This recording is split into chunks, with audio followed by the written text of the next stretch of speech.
Story நேரம் Tamil வியூவர்ஸ்க்கு hi. நம்ம சீரீஸோட 3வது எபிசோட்ல என்ன ஆக போகுது அப்படின்னு தான் இன்னைக்கு இந்த வீடியோல பார்க்க போறோம்.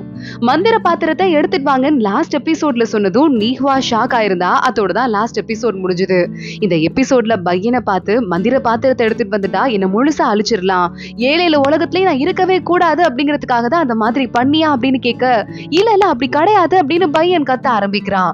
எல்லாரும் என்ன ஏமாத்திட்டீங்க, என் அக்கா சொன்னது கரெக்ட் தான், ஆம்பளைங்க எல்லாமே மோசமான ஜென்மங்கன்னு சொல்லிட்டு மறுபடியும் ப்ரூவ் ஆயிடுச்சு. இப்ப இந்த கேவலமான உலகத்தை விட்டு போறதுக்கு நான் ஒட்டு மொத்தமா அழிச்சிட்டா என்ன, ஏழையில உலகத்தை நானே அழிச்சிடுறேன் அப்படின்னு பயங்கரமா நீஹ்வா கத்த ஆரம்பிக்க, அவகிட்ட நெருப்பு எனர்ஜி அப்படியே வெளியே வர ஆரம்பிக்குது. அத்தனை பேரையும் பக்கத்துல நிக்க முடியாம தள்ளி ஓடி போயிடுறாங்க. யுவான் யூ பாக்குறான், ரொம்ப ஆபத்தான நிலைமை அதிகமாயிட்டே இருக்கு அப்படின்னு. சொர்க்கத்து ராஜாவும் பார்த்துட்டு நம்மளோட ஹெவன்லி டோக்கன் ஆக்டிவேட் ஆக ஆரம்பிச்சிருச்சு, அதை தடுக்கணும்னு சொல்ல, யுவான் யூ நான் போய் அதை தடுக்கிறேன், நீங்க நீஹ்வாவை பாத்துக்கோங்க அப்படின்னு பையன் கிட்ட சொல்லிட்டு அங்கிருந்து நேரா கிளம்பி போறான். இங்க இருக்கிறவங்களும் நீஹ்வாவை அழிக்கிறதுக்கு அந்த மந்திர பாத்திரத்தை யூஸ் பண்ண ஆரம்பிக்கிறாங்க. ஆனா அதுக்குள்ள நீஹ்வா அவளோட ஃபீனிக்ஸ் பறவையா மாதிரி சுத்தி சுத்தி பறக்க ஆரம்பிச்சிடுறா. இங்க யுவான் யூ வந்துடுறான். ஹெவன்லி டோக்கனை பார்த்துட்டு, இந்த டோக்கன் கையில இருந்ததுன்னா உலகத்தையே நம்மளால தலைகீழா மாத்த முடியும், உலகத்தையே இதை யார் கையில வச்சிருக்காங்களோ அவங்க கண்ட்ரோலும் பண்ணலாம், இதை நான் அடைஞ்சிட்டா என்ன அப்படின்னு ஒரு செகண்ட் நம்ம மனசுக்குள்ள தப்பான ஆசையெல்லாம் தோண ஆரம்பிக்குது. ஹெவன்லி டோக்கன் வெளியே வருது. அதை அடையறதுக்காக யுவான் யூ பக்கத்துல போறான். ஹெவன்லி டோக்கன்ல இருந்து எக்கச்சக்கமான பவர் வந்துட்டு கொஞ்சம் கொஞ்சமா யுவான் யூவை அப்படியே எரிக்க ஆரம்பிக்குது. யுவான் யூ லேட்டா தான் ரியலைஸ் பண்றான், கத்தி அழ ஆரம்பிக்கிறான். இன்னொரு பக்கம் நம்ம நீஹ்வா ஒரு பெரிய ஆட்டத்தையே போட்டுக்கிட்டு இருக்கா. அந்த மந்திர பாத்திரத்தை அப்படியே தூக்கி போட்டு அதை சுக்குநூறா உடைய வச்சிடுறா. இப்ப என்னடா பண்ணுவீங்க அப்படின்னு அதை அவளை அட்டாக் பண்ண ஆரம்பிக்க, நம்ம நீஹ்வாவை காப்பாத்துறதுக்கு பையன் வந்துடுறான். பையன் அவளை காப்பாத்திட்டு பொத்துன்னு போய் கீழே விழுந்துட நீஹ்வா பக்கத்துல வரா. எதுக்காக அதுகிட்ட வந்து அட்டாக்க நீ தாங்குன, ஏன் நீ என்ன தாங்க விடல அப்படின்னு அவ கேட்டுக்கிட்டு இருக்க. உனக்கு நான் பண்ண ப்ராமிஸ் எல்லாமே உண்மை, அது என்னைக்குமே நான் பொய்ன்னு சொன்னதே கிடையாது, நீயும் அப்படி நினைக்காத, நான் உன்கிட்ட பொய்யே சொல்ல மாட்டேன், நான் உனக்கு என்ன ப்ராமிஸ் பண்ணணும் அதை ஃபுல்ஃபில் பண்ணியே தீருவேன் அப்படின்னு நீஹ்வாக்கு கிஸ் பண்ண ஆரம்பிக்கிறான் பையன். அந்த கிஸ் அப்போ அவன் கிட்ட இருந்து ஒரு சக்தியை நீஹ்வாக்குள்ள அமுச்சு விட்டுறான். நீஹ்வா அழுதுட்டே அவனையே பார்த்துட்டு இருக்க, நான் உனக்கு என்னோட முக்கியமான மந்திரத்தை கொடுத்திருக்கேன், இந்த மந்திரம் உனக்கு இருக்கிற அடையாளத்தை கம்ப்ளீட்டா மறைச்சு ஒன்னு சாதாரண மனுஷி ஆக்கிரும் அப்படின்னு அவன் சொல்லிக்கிட்டு இருக்கும் போதே நீஹ்வா கழுத்துல ஒரு டாட்டூ மாதிரி வர ஆரம்பிக்குது. வேற யாராலையும் உன்னை கண்டுபிடிக்க முடியாது என்ன தவிர அப்படின்னு பையன் சொல்லிக்கிட்டு இருக்கான். நீஹ்வா அழ ஆரம்பிக்கிறா, உனக்கு என்ன ஆக போகுது அப்படின்னு. பையன் அப்படியே இவளை பார்த்துட்டு, நீ கிளம்பி போ, நான் தாங்க மாட்டேன் அப்படின்னு சொல்லிட்டு அவளை நேரா அங்க இருந்து பறக்க வச்சு நேரா பூமிக்கு அனுப்ப, நீஹ்வா அழுதுட்டே அங்க இருந்து அப்படியே பறந்து போய்கிட்டு இருக்கா. பையன் காணாவே போயிடுறான் இந்த இடத்துல. இன்னொரு பக்கம் பயங்கரமா அந்த ஹெவன்லி டோக்கன் அட்டாக் பண்ணுச்சுல்ல, அட்டாக் பண்ணி முடிச்சுட்டு மறுபடியும் உள்ள போயிடுது. ஆனா யுவானியோட பாடி கம்ப்ளீட்டா நெருப்பு மழை மாதிரி ஆயிடுது, முகம் மட்டும் தான் மிச்சம் இருக்கு. அதுக்குள்ள சொர்க்கத்து ராஜாலாம் அங்க வந்துடுறாரு. அங்க ஹெவன்லி டோக்கனை எடுத்துட்டாரு. தப்பான ஆசையில ஒரு நிமிஷம் மனசு மாறி இவன் யோசிச்சதால இவனை ஹெவன்லி டோக்கன் இப்படி பழி வாங்கிருச்சு. எந்த காதலும் இல்லாத, எந்த பாசமும் இல்லாத, எந்த உணர்ச்சிகளும் இல்லாத கொடூரமான இடத்துலதான் இவனோட ஆத்மா இப்ப போய் தங்க போகுது அப்படின்னு சொல்லிட்டு அவன் பாடி அப்படியே கரைஞ்சு போகுது நெருப்போட நெருப்பா. அதை பார்த்துட்டு சொர்க்கத்து ராஜா அங்க இருந்து கிளம்பிடுறாரு. இதுக்கு மேல ஹெவன்லி டோக்கன் அங்க இருக்கிறது பாதுகாப்பு இல்ல அப்படின்னு ஷூ ஷூ அப்படின்னு சொல்லிட்டு ஒரு பிரிவு இருக்கு. அந்த பிரிவுல ஒரு மந்திர மாடம் இருக்கு. அந்த மாடத்துக்குள்ள அந்த ஹெவன்லி டோக்கனை வச்சுட்டு, இதுக்கு மேல ஷூ ஷூ பிரிவினர் இந்த மந்திர டோக்கனை பாதுகாத்துக்குவாங்க அப்படின்னு சொல்லிடுறாரு. இங்க யாருமே இல்லாத ஒரு அதுல பாதாளத்துல கொஞ்சம் கொஞ்சமா மிச்சம் இருக்கிற யுவானியோட உடம்பு அப்படியே நெருப்பு குழம்பா கொதிச்சுக்கிட்டே இருக்க, அந்த இடத்துக்கு யாரோ போற மாதிரி தெரியுது. ரொம்ப அதல பாதாளமா இருக்கு. கரெக்டா அப்பன்னு பார்த்து அசுர குலத்தோட ராஜா ஈயு அவர் பேரு, அவர் நேரா கிளம்பி போறாரு. அங்க இருந்து யுவானியோட கருவை மட்டும் எடுத்துக்கிறாரு. எடுத்துட்டு வந்துட்டு அவர் ஒரு இடத்துல வச்சு வளர்க்க ஆரம்பிக்கிறாரு. இப்படியே பல நூறு கணக்கான வருஷம் ஓடி போயிடுது. அந்த கரு வளர்ந்து வளர்ந்து பெருசாயிடுது. ஈயு அங்க வந்துட்டு, உன்னை எப்பயோ கூட்டிட்டு வந்தேன், இப்போ நீ பெருசாயிட்டு மனுஷ ஒரு அடையிற நாளுக்கு வந்துட்ட அப்படின்னு சொல்ல, நான் யாரு அப்படின்னு யுவானியோ கேக்குறான். நீ பல நூறு வருஷத்துக்கு முன்னாடி சொர்க்கத்துல கடவுளா இருந்தவன், அங்க இருந்து விழுந்தவன், இப்போ அங்க நீ மறுபடியும் போக முடியாது, ஆனா அவங்க உன்னை ஏமாத்திட்டாங்க, உனக்கு இவ்வளவு பெரிய துரோகம் பண்ணிட்டாங்க, இத்தனை நாள் நீ ரொம்ப கொடூரமா கஷ்டப்பட்டிருக்க, பாதாள உலகத்துல இருந்து நான் உன்னை எடுத்துட்டு வந்தே 100 வருஷத்துக்கு மேல ஆகுது, ஏன் உலகத்துல வந்து நீ விழணுங்கிறது நம்ம 2 பேருக்கு நடுவுல இருக்கிற விதி போல, உனக்கு நான் மறுபடியும் பவரை கொடுக்குறேன், உன் பழி வாங்குற உணர்ச்சியை ஒட்டு மொத்தமா யூஸ் பண்ணிட்டு அந்த சொர்க்கத்தை பழி வாங்கின அப்படின்னா நான் உன்னை அரக்க உலகத்துல சேர்த்துக்கிறேன், உனக்கு சொங்கோங் அப்படின்னு புது பேரும் வைக்கிறேன், இந்த உலகத்துல இந்த பேரோட நீ நல்ல வாழ்க்கையை வாழலாம், புரியுதான்னு கேட்க, சரி புரியுது அப்படின்னு யுவான் யூ சொல்லிடுறான். இனிமே நம்ம சொங்கோங் அப்படிங்கிற பேர்ல பாக்கலாம். சொங்கு வெளியே வந்துடுறான். வந்ததுமே பார்த்துட்டு ஈயு சொல்லிக்கிட்டு இருக்காரு, நீ யாருங்கிறது உனக்கு தெரியுதா அப்படின்னு. சொர்க்கத்தை பத்தி எனக்கு எந்த ஞாபகமும் இல்ல அப்படின்னா கூட பழி வாங்குற உணர்ச்சி எனக்கு அதிகமாவே இருக்கு. நீங்க சொல்றதை கேக்குறேன். இப்ப நமக்கு முதல்ல தேவையானது ஹெவன்லி டோக்கன் தானே அப்படின்னு கேட்க, கரெக்ட் தான், கரெக்டா புரிஞ்சுக்கிட்ட. ஹெவன்லி டோக்கன் வேணும். அது இருந்ததுன்னா மறுபடியும் நம்ம அரக்க உலகம் ஆட்சிக்கு வந்து எல்லாரையும் கண்ட்ரோல்ல வச்சுக்கலாம் அப்படின்னு ஈயு சொல்ல, சரி ஓகே நம்ம போய் முதல்ல ஒரு சண்டையை ஆரம்பிக்கலாம் அப்படின்னு சொல்லிட்டு சொங்கொங்கும் சொல்ல ஆரம்பிச்சிடுறான். இங்க எல்லாரையும் கூப்பிட்டு விடுறாரு. அரக்க உலகத்து ராஜா, குட்டி குட்டி ராஜா எல்லாம் இருப்பாங்கல்ல அரக்க உலகத்துல, அவங்களெல்லாம் கூப்பிட ஒரு முக்கியமான ஒரு கிரேட் கார்டியனை உங்ககிட்ட இன்ட்ரோடியூஸ் பண்றதுக்காக தான் நான் இன்னைக்கு வர சொன்னேன். நமக்கு அசிஸ்ட் பண்றதுக்காகவே கடவுளே பார்த்து கொடுத்தவர் தான் இந்த சொங்கோங் அப்படின்னு கூப்பிட்டு விட, சொங்கோங் உள்ள வரான். எல்லாரும் இவனுக்கு வணக்கம் சொல்லுங்க, எனக்கு அடுத்த நிலைமையில இருக்க போறது இவன் தான் சொல்ல மத்தவங்க எல்லாம் பாக்குறாங்க, யாரு அது புதுசா வந்தவன் நமக்கும் மேல பதவியில இருக்கானா, இவனுக்கு நம்ம வணங்கணுமா அப்படின்னு. யாரும் வணங்காம பாத்துட்டு இருக்க அரக்கராஜா வேகமா பார்த்துட்டு பின்னாடி இருக்கிற ஒரு பாதாள சிறைய ஓபன் பண்ணி விட, அத்தனை பேரும் இதுக்கு மேல வெயிட் பண்ண வேண்டாம் அப்படின்னு வணங்க ஆரம்பிச்சிடுறாங்க. போனா போகுது அப்படின்னு. உடனே இங்க சொங்கோங் பாத்துட்டு இருக்கான், வெயிட் பண்ண வேண்டாம், நம்ம போற நடத்திடலாம். திடீர்னு அட்டாக் பண்ண ஆரம்பிச்சா அவங்களால எதுவும் பண்ண முடியாது தானே, அது இந்த ஷூ ஒன்னும் அவ்வளவு ஸ்ட்ராங்கான பிரிவு கிடையாது இல்ல அப்படின்னு கேட்க, வேகமா வெளியே வந்துட்டு இந்த அரக்க ராஜா, நம்ம மறுபடியும் சண்டைக்கு போறோம், இப்ப நம்ம எல்லாம் சேர்ந்து இருக்கோங்கிறதால அவங்களால ஒண்ணும் பண்ண முடியாது, நம்ம ஆட்சியை கொண்டு வர போறோம் அப்படின்னு சொல்லிக்கிட்டு இருக்க, அங்க அரக்க ராஜாவோட ஒய்ஃப் பிரெக்னெண்டா இருக்காங்க போல. எல்லாரும் வந்து கிளம்பி போறதுக்கு முன்னாடி அவங்க ஓடி வராங்க. அரக்கராஜா பார்த்துட்டு, நீ ஏமா இங்க வந்து, உனக்கு குழந்தை பிறக்க போகுது, நீ உன்னை நல்லா பாத்துக்கோ, மத்தபடி உலகத்தை ஜெயிச்சுட்டு வந்து நான் உன்னை மறுபடியும் பாக்குறேன் புரியுதா அப்படின்னு சொல்லிட்டு இந்த ஆளு கிளம்பி போயிடுறாரு. ஒய்ஃப் மட்டும் தனியா நிக்கிறாங்க. சொங்கோங்கோட வந்துடுறாங்க. சொங்கோங்கும் இந்த அரக்கராஜாவும் நேரா எந்த இடத்துல இந்த ஹெவன்லி டோக்கன் இருக்கோ அங்க வந்து அதை அட்டாக் பண்ண ஆரம்பிக்க, அந்த ஷூ பிரிவுக்குன்னு ஒரு தலைவர் இருக்கார்ல, அவர் அங்க வந்துடுறாரு. நீ என்ன பண்ணிக்கிட்டு இருக்க அப்படின்னு கேட்டுட்டு அரக்கராஜாவை ரொம்ப நல்லா தெரியும் போல, அவன் கூட சண்டை போட ஆரம்பிக்கிறாரு.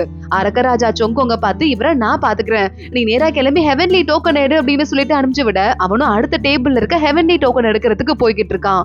இங்க அரக்கராஜாக்கும் ஷூவோட தலைவருக்கும் சண்டை நடக்க ஆரம்பிக்குது. ரெண்டு பேருமே கிட்டத்தட்ட ஈக்குவலா தான் இந்த ஸ்ட்ரெங்த்ல இருக்காங்க. மாறி மாறி சண்டை போய்கிட்டே இருக்கு. இன்னொரு பக்கம் அந்த ஹெவன்லி டோக்கன் எடுக்கிறதுக்கு சொங்கோங் போனான்ல, போன தடவை என்ன நடந்ததோ அதே மாதிரி ஹெவன்லி டோக்கன் வெளியே வந்ததுமே இவன் பாடியை அட்டாக் பண்ண ஆரம்பிக்குது.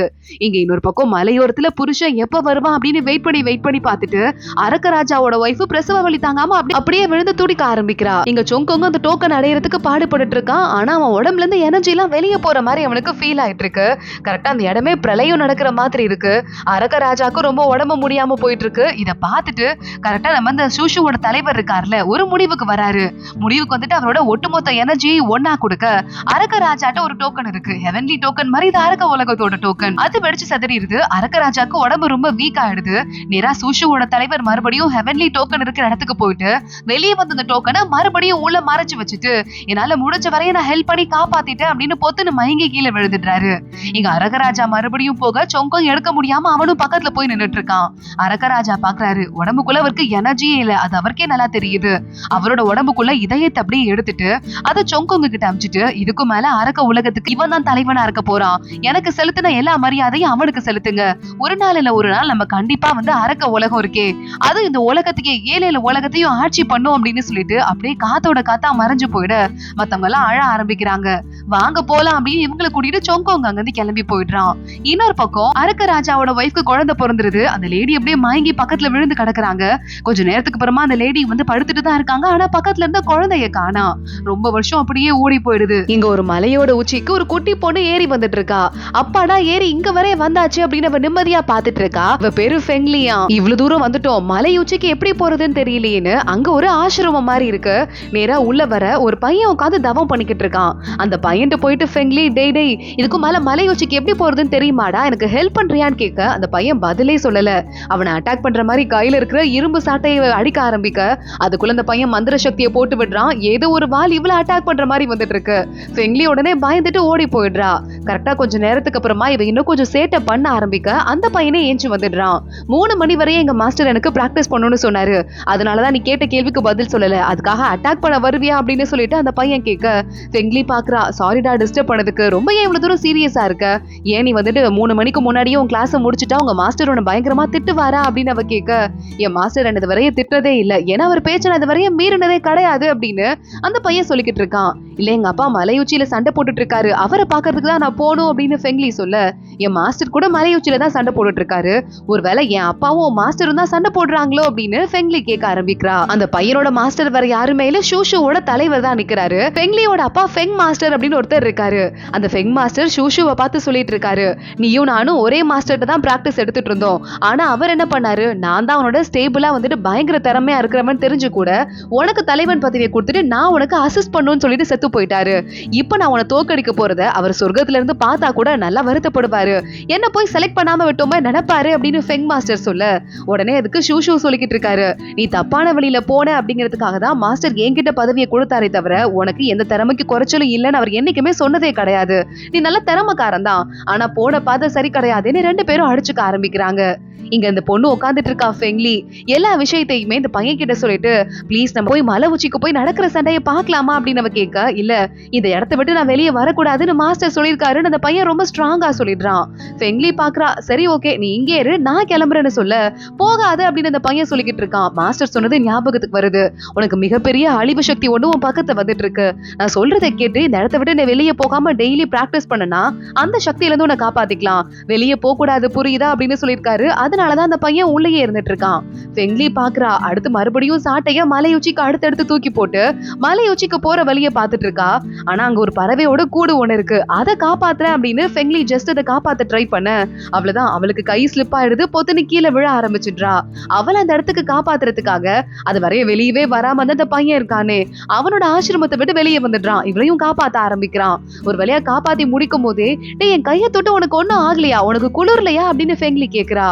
உச்சி வெயில் அடிக்குது, இப்ப போய் யாருக்காவது குளிருமான்னு கேட்க, இல்லையே எனக்கே ஒரு மாதிரி வினோதமா இருக்கு அப்படின்னு ஃபெங்லி சொல்ல ஆரம்பிக்கிறா. என்ன வினோதமா இருக்கு அப்படின்னு கேட்க, இங்க பாரு அப்படின்னு ஃபெங்லி ஒரு பனிக்கட்டி மந்திரத்தை காட்டுறா.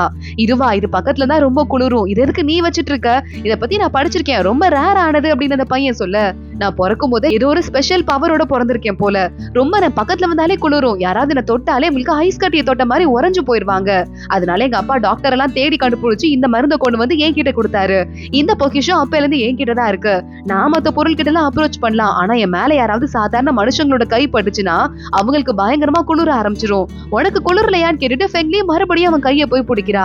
இல்லையே குளிரலையேன்னு சொல்ல, டேய் மட்டும் தானே என்ன பார்த்து பயப்படல, நம்ம 2 பேரும் ஃப்ரெண்டா இருந்துக்கலாமா அப்படின்னு கேட்க, அந்த கூடுல இந்த முட்டை உடையக்கூடாது, நீ இவ்வளவு தூரம் உன் உயிரையே பணைய வச்சிருக்க, அப்ப நீ நல்ல பொண்ணுதான், உன் கூட நான் ஃப்ரெண்டா இருக்கேன் அப்படின்னு அந்த பையனும் சொல்லிக்கிட்டு இருக்கான்.